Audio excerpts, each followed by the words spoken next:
नमस्कार, स्वागत है आपका। अमेरिका, इज़राइल और ईरान युद्ध के आज 3 दिन हो चुके हैं और पूरी दुनिया में एक तरह से पूरी दुनिया इस युद्ध की विभीषिका से एक तरह से झुलसनी शुरू हो गई है।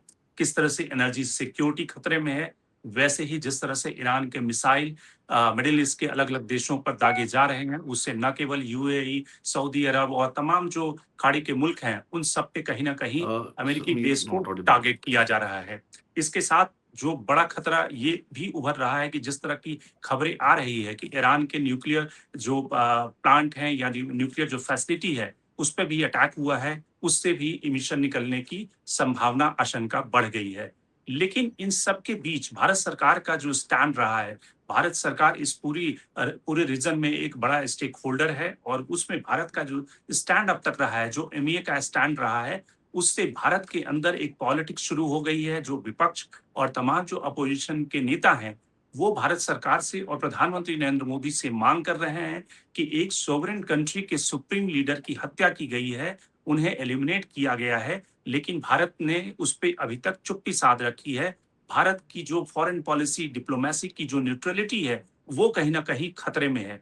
ऐसी स्थिति में जो एमईए और प्रधानमंत्री का जो स्टेटमेंट है, उन सब में ये बातें कही गई है कि पीस और डायलॉग से इस मुद्दे को सुलझाया जाए, लेकिन खामनाई के खात्मे पर, उनके एलिमिनेशन पे, उनके असैसिनेशन पे अभी तक कोई टिप्पणी नहीं की गई है। तो भारत सरकार का जो स्टैंड है, क्या चौंकाने वाला है? क्या भारत अपनी न्यूट्रलिटी खो रहा है? क्या अमेरिका के दबाव में, इज़राइल के संपर्क में भारत कहीं न कहीं वेस्टर्न पावर के साथ इस समय ज़्यादा अपने नेशनल इंटरेस्ट को पा रहा है? तो क्या है, ये सारे मुद्दे हम समझने की कोशिश करते हैं। हमारे साथ 2 मेहमान जुड़ रहे हैं। वीना सिकरी साहब जो नोटेड डिप्लोमैट हैं, एम्बेसडर रही हैं, न केवल यूनाइटेड नेशन, बांग्लादेश, अलग-अलग मुल्कों में, और साथ ही हमारे साथ सुशील साहनी साहब जुड़ रहे हैं जो कि आर्मी से हैं, जो इज़राइल और ईरान और भारत की जो डिप्लोमेसी है और जो संकट है उसके बारे में, उसके मिलिट्री स्ट्रेंथ के बारे में भी बताएँगे।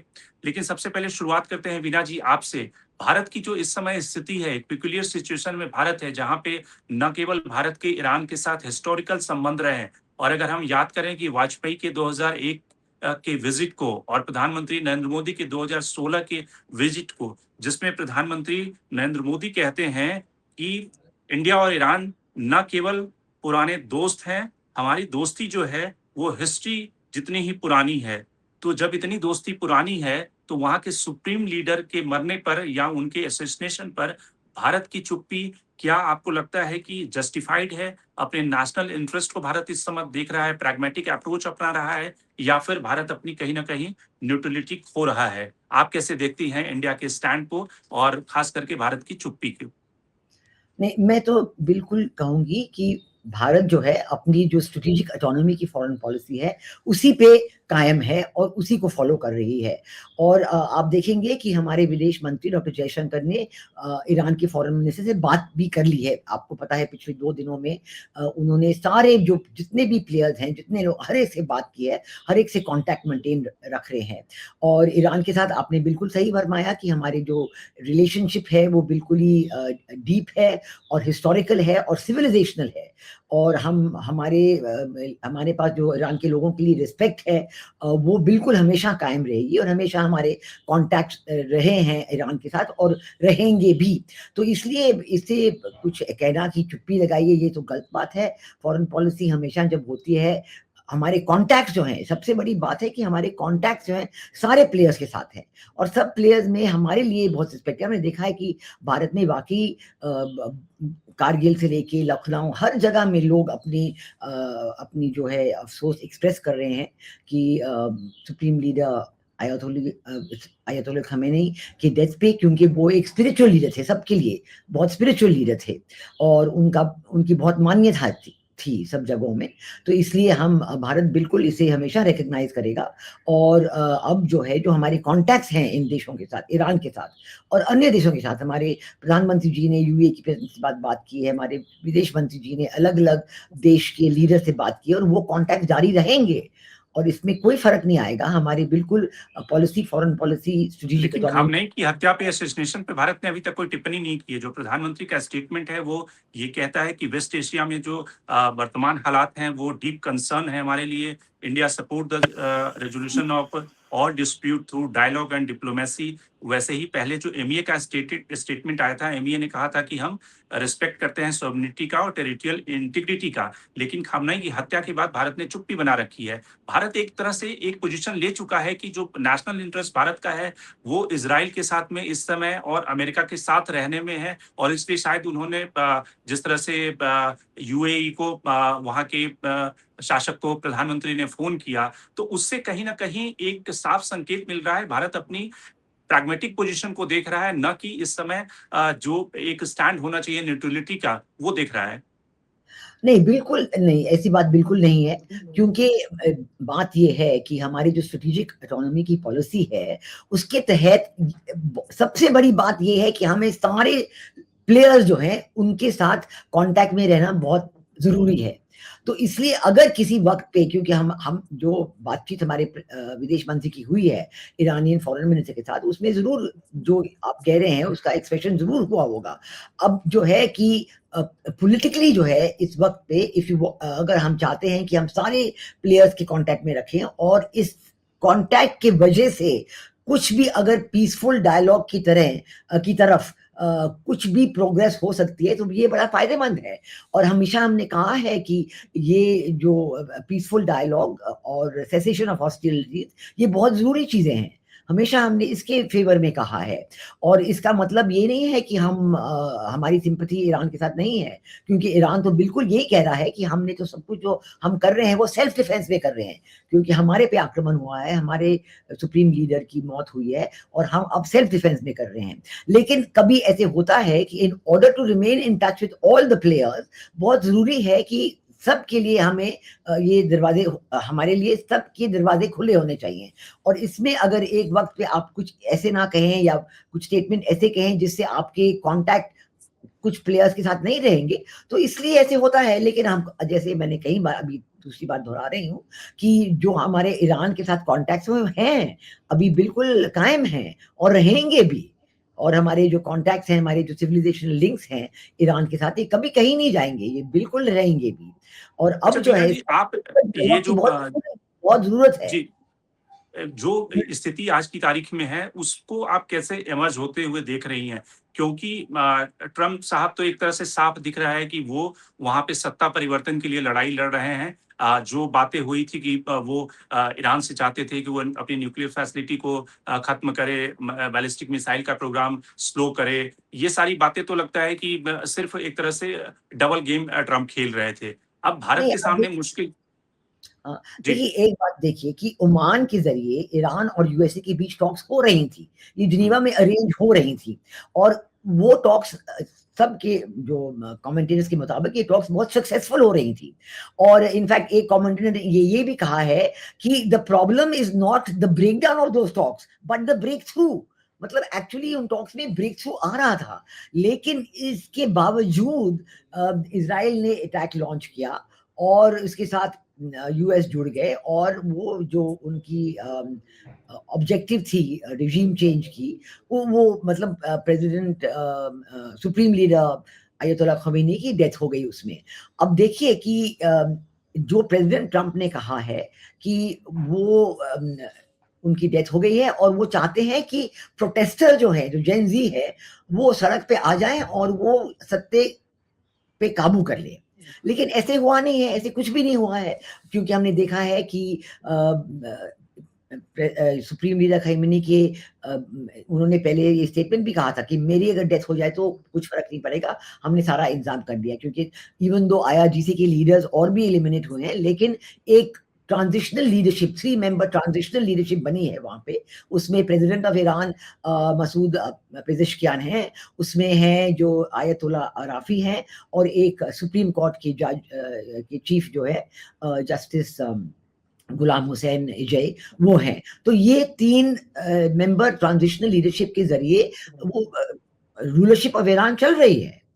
और वो अपना अपने कर नहीं, रहे हैं जो हमारा जो इंटरेस्ट है, इंडिया का इंटरेस्ट है, हमने अमेरिका के दबाव में रशिया से तेल खरीदना कटील कर दिया, बंद कर दिया। और अब जब खाड़ी देशों में जिस तरह से स्थिति है, और अगर वो ट्रांजिट रूट बंद हो जाएगा, और जैसे कि ट्रंप कह रहे हैं कि हम तो 4-5 हफ्तों के लिए तैयार हैं युद्ध लड़ने के लिए, तो वैसी स्थिति में तो हमारी पूरी एनर्जी सिक्योरिटी तबाह हो जाएगी। और जिस तरह से हम देखिए हमारा 40% 50% इम्पोर्ट होता है गैसेस का, नेचुरल गैसेस का। देखिए, सबसे पहले मैं ये आपको बता दूँ कि जो रशिया के बारे में आपने कहा, भारत ने उस पे सीधा जो कहा था, जो उन्होंने बयान उस वक़्त दिया था कि हमारी एनर्जी सिक्योरिटी एक सॉवरेनिटी की बात है और अगर ज़रूरत पड़ जाए तो हमने कभी नहीं कहा है कि हम रूस से नहीं खरीदेंगे। रूस ने भी कहा कि भारत ने हमें नहीं बताया कि वो हमसे नहीं खरीदेंगे। तो अगर जैसे आज की स्थिति है, straight of Hormuz de facto बंद हो गए हैं, हालाँकि उन्होंने फॉर्मली बंद नहीं हुए हैं, लेकिन वहाँ से ऊर्जा आना-जाना बहुत मुश्किल है। तो इसलिए हो सकता है कि अब वो स्थिति आ गई है और हो सकता है कि अगर हमारी जो एनर्जी सिक्योरिटी के लिए अगर हमें रूस से खरीदना है, तो हम खरीदना शुरू करेंगे दोबारा। मतलब इम्पोर्ट्स बढ़ा देंगे, ज़ीरो तो हुए नहीं कभी, तो अगर बढ़ाने हैं तो हम इम्पोर्ट्स बढ़ा देंगे। तो इसलिए यही जो है स्ट्रेटेजिक इकोनॉमी का फ़ायदा और जो इकोनॉमिक स्ट्रेस हो रहा है, वो हमारे लिए वाक़ई पूरी दुनिया के लिए अब देखिए दुबई में जो हो रहा है, जो पूरी दुनिया में एक centre of authority, financial stability ये सब चीज़ें थी, अब उनमें भी अटैक हो रहा है और उनमें देखिए लोगों की मौत हुई है और दुबई एयरपोर्ट बंद हो गया है। तो ये पूरा जो है जो इकोनॉमिक स्थिति पूरे विश्व में जो है उस पे बहुत ही इसका हार्मफुल इफ़ेक्ट हो रहा है। तो इसलिए पॉलिटिकल डायलॉग शुरू करना बहुत ज़रूरी है। प्रेज़िडेंट ट्रंप ने एक तरफ तो कहा है कि मैं 4-5 हफ्ते तक चलूँगा, लेकिन दूसरी तरफ उन्होंने कहा है कि ईरान डायलॉग के लिए पूछ रहे हैं। एक्चुअली वो खुद शायद इशारा दे रहे हैं कि वो डायलॉग के लिए तैयार हैं। तो मेरा ख़्याल है कि इस वक़्त पॉलिटिकल डायलॉग की बहुत सख्त ज़रूरत है और सेसेशन ऑफ हॉस्टिलिटीज़ और पॉलिटिकल डायलॉग के लिए अब देखिए प्रेज़िडेंट ट्रंप के जनरल्स ने उनको ये एडवाइस दी थी कि आप ईरान के साथ अभी ना टकराइए क्योंकि उन्होंने अन्य चीज़ों के अलावा उन्होंने ये भी कहा था कि देखिए जो एम्यूनिशन और मिसाइल अमेरिका के साथ हैं, काफ़ी डिप्लीटेड हैं क्योंकि उन्होंने 4 सालों से इज़राइल और यूक्रेन में बहुत ज़्यादा भेजे हैं।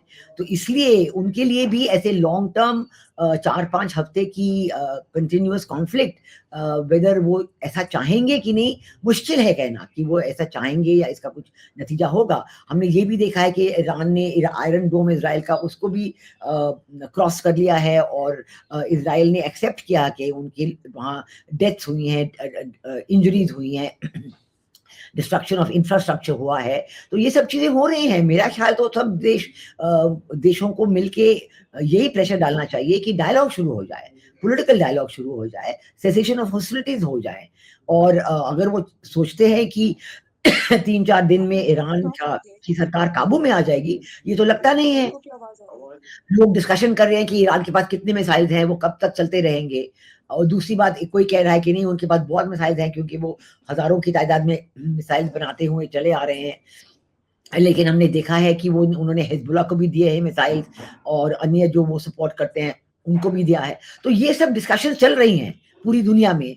कोई कमेंटेटर ये कह रहा है, कोई कमेंटेटर दूसरा कुछ कह रहा है। लेकिन साफ ये दिख रहा है कि अभी we are fast approaching a stalemate क्योंकि अगर ईरान इकोनॉमिक टारगेट्स पे जो गल्फ कंट्रीज में है बहरीन हो, कुवैत हो, कतार हो, यूएई हो, वहाँ पे वो इकोनॉमिक टारगेट्स को अटैक करी जा रहा है और उनका इम्पैक्ट हो रहा है। तो इन देशों की भी प्रॉब्लम है और वो भी थी एक तरफ से वो कह रहे होंगे अमेरिका को कि हाँ भाई ईरान की लीडरशिप को खत्म कर लीजिए, पर ये कहना कि लीडरशिप खत्म उसके बाद क्या होगा? वो जेन ज़ी प्रोटेस्टर्स वो तो आगे नहीं आए हैं सड़क पे क्योंकि दे हैव चोज़न सर्वाइवल।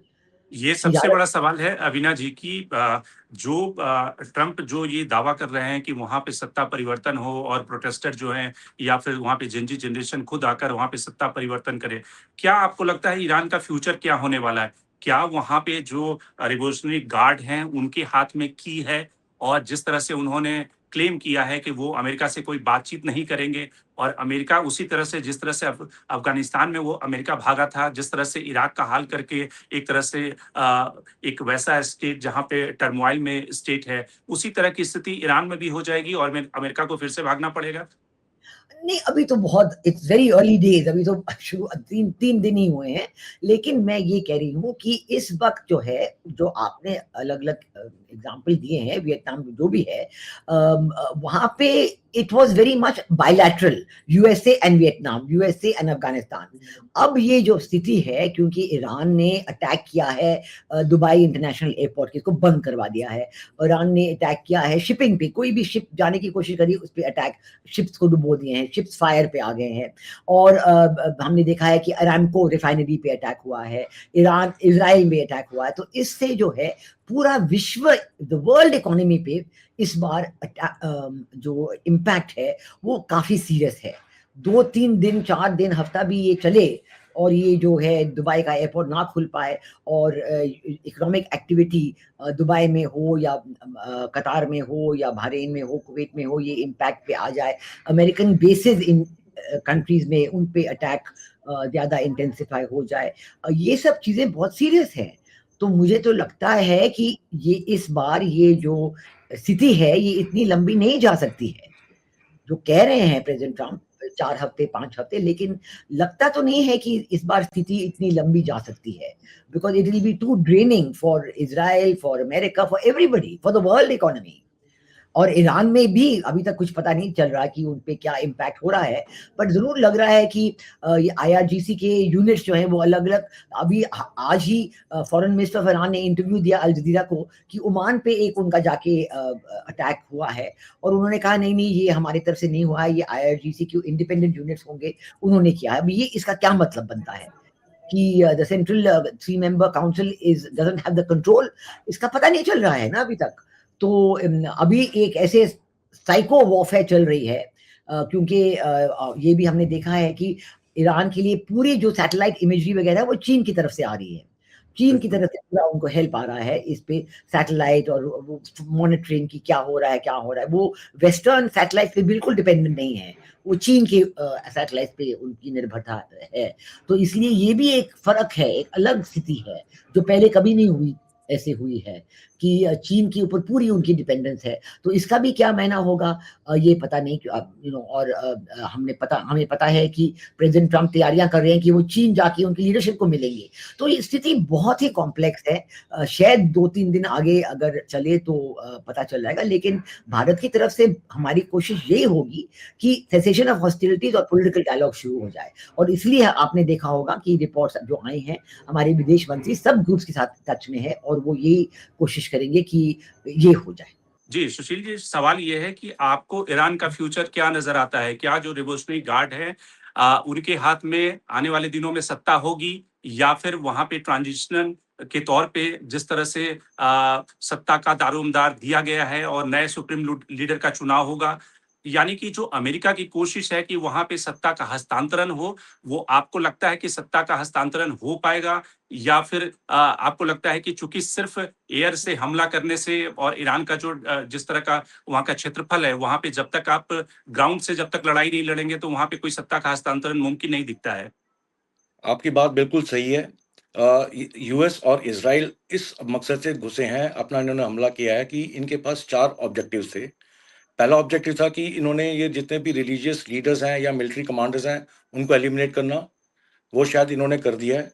दूसरा इनका ऑब्जेक्टिव था कि ये अपना जो जितने भी मिसाइल्स हैं या जितने भी लॉन्चर्स हैं, उनको एलिमिनेट करना, वो प्रोसेस में चल रहा है। तीसरा इनका कि न्यूक्लियर साइट्स को डिसेबल करना, वो कितना कर पाएँगे, कुछ पता नहीं। परंतु मोस्ट इम्पोर्टेंट ये था कि जो ट्रांज़िशन होना है, क्या वो इज़राइल और यूएसए कर पाएगी अकेले में? नहीं कर पाएगी, क्योंकि उसके लिए आपको बूट्स ऑन ग्राउंड चाहिए या अपना जो वहाँ की जो जनता है उनका सपोर्ट चाहिए। आजकल के जो हालात लग रहे हैं, जो हम देख रहे हैं, वहाँ पे जो ईरानियंस हैं, वो बिल्कुल खुमैनी के डेथ के बाद बिल्कुल अपने जिसे कहते हैं इमोशनल बॉन्ड में चले गए हैं और बहुत ज़्यादा प्रोटेस्ट हो रहा है ईरान में। और इज़राइल और यूएसए इस हालत में इतनी जल्दी सत्ता परिवर्तन नहीं कर सकती। या तो ये अपना बैकस्टेज काम करें, इसके लिए उनको टाइम चाहिए कम से कम 2-3 हफ्ते का, जिसके लिए वो यूएसए भी बोल रहा है, ट्रम्प ने भी बताया है कि हम अपना ये प्रोसेस जो है वो 3-4 हफ्ते तक लेके चलेंगे। परंतु जिस हिसाब से ये जो हालत चल रही है और जिस हिसाब से अभी ईरान भी पूरी तैयारी में बैठा है, सत्ता परिवर्तन होना अभी फिलहाल मुश्किल है। जी, हमारे साथ संतपाल जी भी हैं। सर, आप कैसे देखते हैं जो इमर्जिंग सिचुएशन है ईरान, इज़राइल और अमेरिका के युद्ध की? क्या आपको लगता है कि भारत का जो पोज़ीशन है, भारत का जो स्टेक है, भारत ने एक साइलेंस बना के रखा है खामनेई के असैसिनेशन पे? हालाँकि प्रधानमंत्री ने जो शब्द इस्तेमाल किए, उन्होंने कहा कि ये डायलॉग की ज़रूरत है। एमईए का जो स्टेटमेंट था, उसमें भी एक जिसको कहते हैं सॉवरेनिटी, टेरिटोरियल इंटीग्रिटी की बात कही गई है। लेकिन जिस तरह से प्रधानमंत्री ने 2024 में ईरान के राष्ट्रपति की मौत के बाद जो हेलीकॉप्टर क्रैश में उनकी डेथ हुई थी, उस पे जो संवेदना जताई थी, उस तरह की कोई संवेदना इस बार खामनेई के डेथ के बाद या असैसिनेशन के बाद एक सॉवरेन कंट्री के सुप्रीम लीडर की इस तरह से हत्या कर दी जाती है, उसके बाद नहीं जताई है। तो क्या आपको लगता है कि भारत का ये प्रैग्मैटिक अप्रोच है कि भारत इस समय अपने नेशनल इंटरेस्ट को देख रहा है, इज़राइल के साथ, अमेरिका के साथ और जो खाड़ी के मुल्क हैं, उनके साथ अपने को जोड़कर, और इसलिए शायद साइलेंस ज़्यादा बेहतर स्ट्रैटेजी है? आज जो ग्लोबलाइजेशन के बाद आज कंट्री जो है इंटरडिपेंडेंस है। जो पहले first world war, second world war में एक थिएटर में ऑपरेशन होता था जो 5 इयर्स तक चलता था, उससे बाकी कंट्री जो है अफेक्ट नहीं होते थे। आज वर्ल्ड का भी प्रेशर है। आप ये देखिए कि यूरोप में जो बेसिस हैं, यूरोप के जो बेसिस है, यूरोपियन कंट्री के जो बेसिस हैं, उनको हिट किया है। तो उन्होंने भी कहा है, फ्रांस, इंग्लैंड ने जो किया है, ब्रिटेन ने कहा है, तो it is affecting to everybody. And आज जो वेस्ट एशिया के अंदर और जो ये सिचुएशन है, आज एयर ट्रैफिक पूरा बंद हो चुका है और जितने भी शिप्स हैं, ऑयल टैंकर शिप्स हैं, जो स्टेट ऑफ हॉर्मुज से पीछे एंकर करे हुए हैं, उस साइड भी एंकर है, इस साइड भी एंकर है।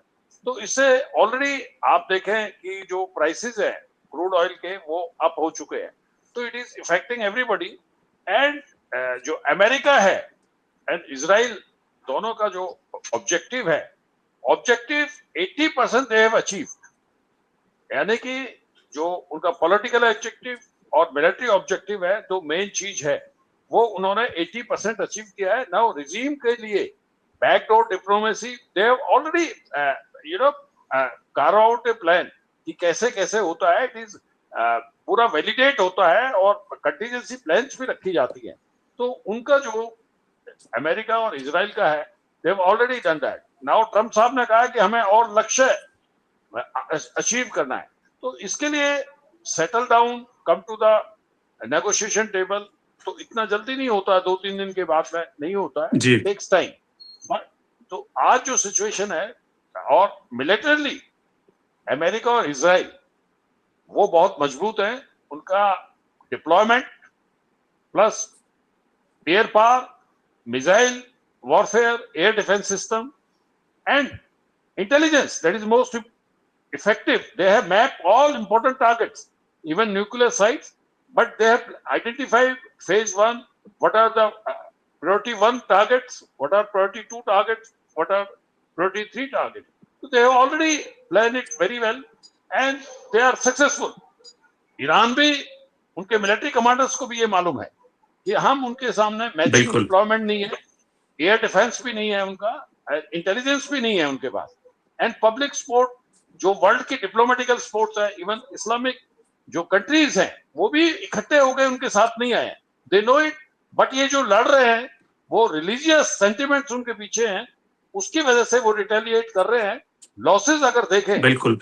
एक सवाल सर, आपको रुकना चाहेंगे। पवन जी, आप कैसे इस पूरे सिनेरियो को देख रहे हैं? जिस तरह से भारत की एनर्जी सिक्योरिटी या पूरी दुनिया की एनर्जी सिक्योरिटी एक तरह से इस समय रिस्क पे है, और जिस तरह से एक नई डिप्लोमेटिक चैलेंज भारत के सामने उपस्थित हुआ है। ईरान उनका पुराना दोस्त है, लेकिन इस समय इजराइल या फिर मिडिल ईस्ट की जो कंट्री है या अमेरिका है, उसके साथ भारत कहीं ना कहीं अपने को एसोसिएट करता हुआ दिख रहा है। आप इस पूरे एपिसोड को किस डायरेक्शन में जाता हुआ देख रहे हैं जो ईरान और इजराइल का कॉन्फ्लिक्ट है?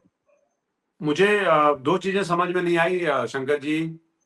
एक तो ये कि आज जब जयशंकर ने बात की विदेश मंत्री इजराइल से, और उसके बाद उन्होंने एक तरह से कहें तो बीच बचाव का एक ऑफर दिया इसमें। दरअसल बात यह है कि बीच बचाव का ऑफर आप दे रहे हैं, बीच बचाव के लायक हमें कौन समझता है और कितनी परिस्थितियां बनती है वो देखना बड़ा जरूरी होगा। मैं अभी सुन रहा था इन सब ये सब डोमेन के बड़े नॉलेज रखने वाले लोग हैं।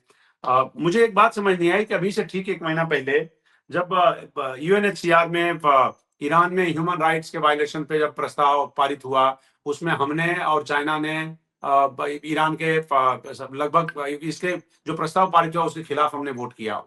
वहां तक हम ईरान के साथ दिखाई दिए। ऑल ऑफ ए सडन ऐसा क्या हो गया, 1 महीने में ऐसी कौन सी परिस्थितियां चेंज हो गई जब वहां के सुप्रीम लीडर की मौत हुई तो हम इस लायक नहीं रहे कि हम या इसको उतना नहीं समझ पाए कि हम उसके लिए संवेदना व्यक्त कर पाते।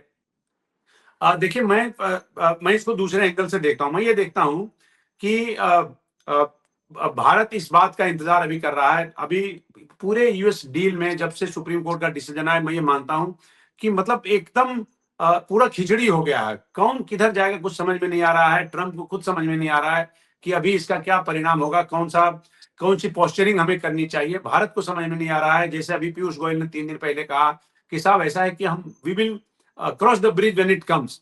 तो अभी हम देखेंगे कि परिस्थितियां कैसे बनती है। उस सूरत में अभी जब ईरान हमारा बड़ा कन्वेंशनल दोस्त रहा है, मतलब हम बेशक अभी तेल नहीं खरीद रहे होंगे, लेकिन फिर भी पोस्चरिंग जेस्चरिंग में हम ईरान के बहुत करीब रहे हैं, इसमें कोई दो राय नहीं। लेकिन ये कौन सा मतलब जो स्ट्रेटजी, जो कूटनीति, जो सिक्योरिटी, जो डिप्लोमेसी के जानकार हैं वो ज्यादा इस पर आपको प्रकाश डाल पाएंगे।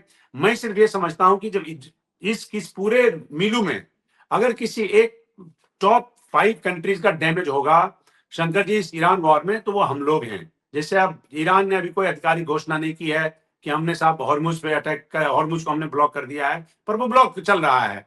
अब उसका नुकसान आज आपने शेयर बाजार में देखा। हमारी ऑयल की कंपनियों को, खासकर जो ऑयल मार्केटिंग कंपनी है, उनका क्या हो रहा है।